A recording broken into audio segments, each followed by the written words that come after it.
In this video tutorial, I'm going to share to you on how you can fix the missing Msvcp140d.dll on your Windows 11. So let's get started.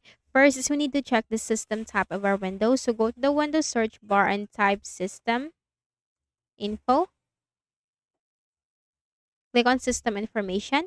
So you'll find the system type and I am a 64-bit PC. So depending on your system type, make sure to remember that. Then open any browser that you have on your Windows.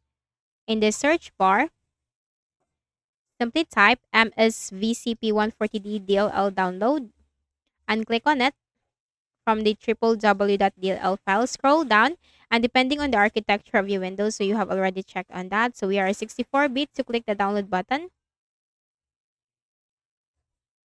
and wait for this to be downloaded into your Windows. So here it is. It is done. Click on the folder icon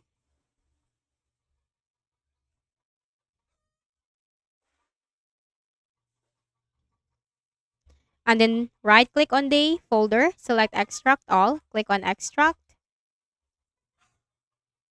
And then copy this one, the msvcp140d.dll, right click and then select copy.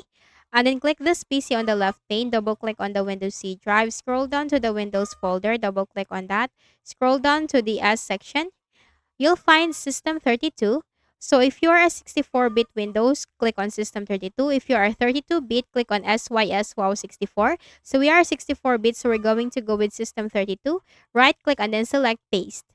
Paste the MSV CP140.dll that we have copied. Okay, paste it from here. After that, right click at the start button, shut down or sign out, and then restart your Windows. And the next thing that we can do is to open again a browser.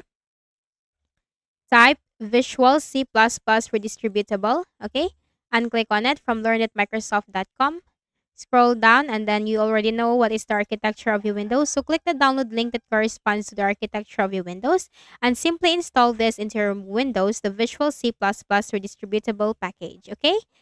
And that's it. And I hope this video helped you. Kindly please do not forget to hit the like button and subscribe to this YouTube channel. Thank you for watching the video.